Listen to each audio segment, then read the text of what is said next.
how to find Payoneer account number and routing number. Hi guys, welcome back to our channel. In this episode, I'm going to walk you through the steps on how you can find your Payoneer account number and routing number. In order to get the following information, all you have to do is make sure to watch this video till the end and follow the instruction as guided.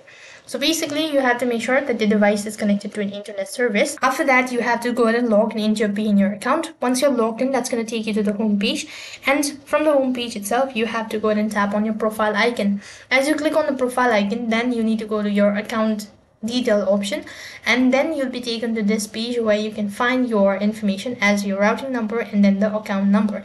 And under it, you can just tap on the icon or the square icon and copy the following information and paste it where you actually need it. So that's how you can locate account number and routing number of Payoneer. That is all for this video. I hope the video was helpful. Make sure to like, share and subscribe to our channel. Thank you for watching. See you in the next video.